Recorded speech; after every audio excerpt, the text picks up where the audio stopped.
I've always been a night owl, but the nights I'm about to describe changed the way I think about driving alone after dark. I work at a small roadside diner, about 30 minutes outside the nearest town.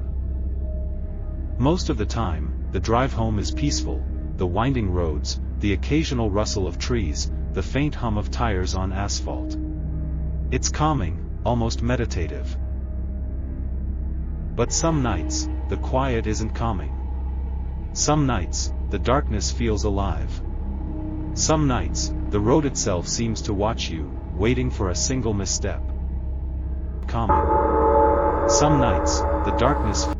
That night started like any other, unremarkable and routine.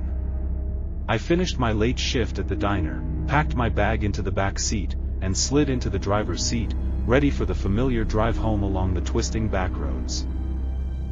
Normally, this route was quiet and comforting, a chance to unwind after a long night of serving coffee and late-night meals to strangers. But almost immediately, I noticed something different. The fog was unusually thick that evening, not the soft, harmless haze that sometimes appears in the early hours, but a heavy, almost suffocating mist that clung to the asphalt and wrapped around the edges of my headlights like ghostly fingers. It seemed alive, swirling unpredictably, hiding the curves of the road ahead. My high beams cut through it, but only made it glow brighter, reflecting back at me in strange, unnatural ways. My heart thumped a little faster than usual. Something about the fog didn't feel right. And then I saw it. A pale, greenish light, flickering at the edge of the road. It wasn't drifting, it wasn't moving away, it seemed to hover, maintaining a perfect, unsettling rhythm alongside my car. I slowed instinctively, easing off the gas, my stomach tightening as chills ran down my spine. The light's pulse seemed to sync with my own heartbeat, growing louder in my chest with every second that passed. I came to a complete stop. The light didn't move. It just stayed there, unwavering, pulsing with that same eerie rhythm. I leaned forward, squinting into the fog, trying to make sense of it. Could it be a reflection from a roadside sign? A marker for construction? Nothing made sense. And then, as if the night itself decided to test me further, my phone, my lifeline, died. Completely. I had checked the battery before leaving the diner. There was no way it should have been dead. My fingers pressed repeatedly against the screen. Nothing. A second wave of panic hit me when the engine sputtered, then died entirely. The hum of the car, the one sound that usually made me feel secure on these lonely roads, vanished. I sat frozen, feeling the pulse of my own fear echo in the emptiness around me. The fog thickened, creeping closer, and the green light flared suddenly, brighter than anything I had ever seen, burning through the mist like a small, angry sun. I threw my hands up, shielding my eyes, counting out loud to 10, hoping, praying, that it would vanish. When I finally dared to open my eyes, the light was gone. The fog still clung to the road, thick and ghostly, but the green glow had disappeared completely, leaving only the blackness and the whisper of the wind through the trees. I turned the key, and the engine roared back to life as if nothing had happened. I exhaled slowly, not daring to glance in the rearview mirror. Every nerve in my body was alert, every sense heightened. The rest of the drive home was silent. I didn't speed, I didn't slow, my eyes stayed glued to the road, scanning the fog for any sign of movement, any flicker of light. The tension lingered, knotting my stomach until I finally pulled into my driveway and shut off the engine. Safe, or at least, what felt like safe. Even then, I couldn't shake the image of that hovering green light, its pulse syncing with mine, as if it had known me, had been watching me, had somehow been waiting.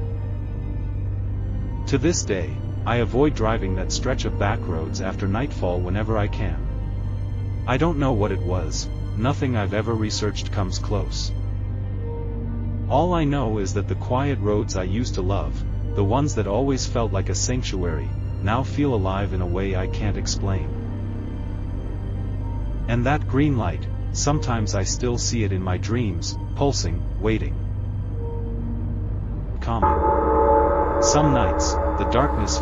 It had been months since my last strange encounter, but the memory never truly left me.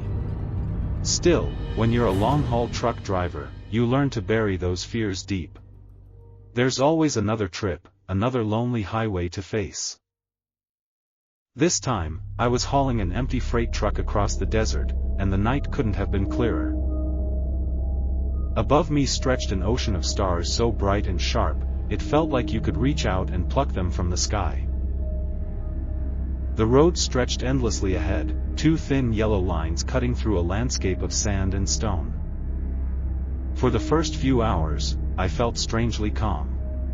Out here, with no towns, no gas stations, no signs of life, the silence was absolute. But then I saw them. Headlights. Two faint dots glimmered in my rearview mirror. I barely noticed at first, just assuming another late-night traveler was behind me. But as minutes passed, I realized something was wrong. The headlights didn't move. They didn't grow closer, didn't fall back, they stayed at the exact same distance no matter how much I adjusted my speed. I pushed the truck harder, the engine growling as the speedometer climbed. The headlights matched me. I slowed to a crawl, barely above a rolling stop. The headlights slowed with me. Always the same distance. Always following. 10 miles turned into 20. Then 30. By the 40th mile, unease had morphed into pure dread. My grip on the steering wheel tightened until my knuckles turned white. Who the hell would trail someone this long without passing? What did they want? Finally, I spotted a tiny rest stop, a cracked strip of concrete with a single flickering bulb casting a sickly glow. I turned off, heart pounding in my chest, desperate for the sight of another human being, another car. But the place was deserted. No vending machines. No bathrooms. Just broken pavement and silence. The vehicle behind me followed. Slow. Deliberate. It rolled into the lot and parked at the farthest corner, swallowed by shadows. It was an SUV, dark-colored, windows tinted black. I couldn't see inside. Couldn't see movement. Just the outline of a machine lurking in the dark. Every instinct screamed at me to stay put, lock the doors, and drive away. But part of me, maybe pride, maybe sheer madness, wanted to know who was inside. I climbed down from the cab, my boots crunching against the gravel. My fists were clenched, sweat beading on my forehead despite the cold desert air. Step by step, I moved closer. My mind raced. Was it someone drunk? A prank? A setup? I was 10 feet away when it happened. The engine roared. Tires screeched against the concrete as the SUV jolted to life. With terrifying speed, it tore out of the lot, flying back onto the highway. No headlights. No taillights. Just swallowed by the darkness, gone as if it had never existed at all. I stood frozen, adrenaline flooding my body, my heart slamming against my ribs. The sound of its tires still echoed in my ears, long after silence reclaimed the desert. Back in the truck, I couldn't stop checking my mirrors. Every flicker of light made me jolt. Every shadow felt alive.